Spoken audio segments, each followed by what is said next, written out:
So the new Trump assassin just dropped, and there's some spicy details already. Ryan Ralph, very strange guy who's lived a very strange life. And this time, the internet was wise and archived all of his socials as much as possible before the FBI took it all down. So here's some basics on what we know about him, and one really interesting rabbit hole about who he might be.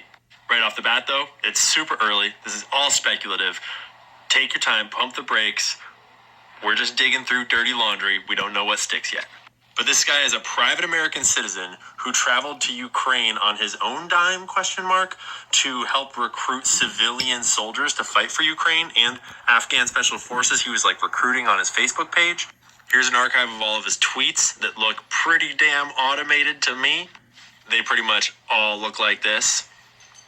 In a past life in Hawaii, he apparently ran this company that made a single tiny home and a single Facebook page and never did anything else with it. Super weird. But I grabbed everyone that he followed on Twitter before they deleted it. He only followed 60. And right down at the bottom of that list, which I think indicates his first follow, is this girl named Sue Kim, who is ex-CIA, along with some other very interesting things. Now again, reminder, this is just speculation, digging through Twitter dirt. Maybe this chick is just a wonderful, patriotic person that's helping America. Who knows? But her account is private, meaning why does he follow her? I've been digging around, and one of my followers said that they found her in the people that follow him back. I have not been able to confirm that for myself because they took the account down. If you've got a video of the 1.2 thousand followers that followed him, that would be great to know. He says that she was at the bottom of his followed list, meaning that she followed him right when he made the account. That would make sense, seeing as she's at the bottom of his following list of who he follows too. I mean, every asset needs a handler. And when you go through some of these other affiliations here, you get what is essentially the CIA training grounds at Johns Hopkins University. It explores the relationship between politics and the many kinds of military power, from the use of terror by small non-state groups to the threatened use of nuclear weapons. Its director is John McLaughlin, who is literally an ex-acting director of the CIA and ex-deputy director of the CIA, 3-decade career at the CIA. David is third on the list of people at the top of this institution at the university. 30-year career in Army Special Forces, various special operations, invading various countries, as well as Operation Enduring Freedom. You get the idea. Anyways, RAND Corporation. That's a military-industrial complex think tank, kind of like the Atlantic Council. And LMI org? Yeah, that's like a military-industrial complex education and training program as well. Preliminary findings on the internet when you search our homeboy, the shooter, show his arrest record, including in 2002, possession of weapons of mass destruction, Class F felony, along with 3 other blocks of things like possession of handguns or concealed weapons and driver's license stuff. And yeah, that sounds like some operative shit to me. But again, we don't know any of this yet. We're just digging through dirty laundry on the internet. It's hard to tell what's real. But this is a photo of the weapon he used and the setup he had. People are speculating it looks an awful lot like, Russian-Ukrainian class of rifle. He's doing these weird recruitment ops in Ukraine for civilians. Well, he's posting on his Facebook all the time to no followers about how he's recruiting hundreds of civilians to fight for Ukraine. Posting for Afghan special forces to contact him so they can come fight in Ukraine. But he's just a random citizen from Hawaii.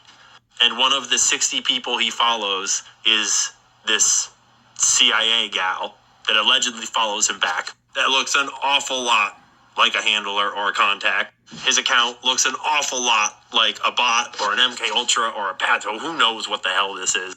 His criminal record looks an awful lot like what you might expect a kind of guy in this kind of line of work to leave behind.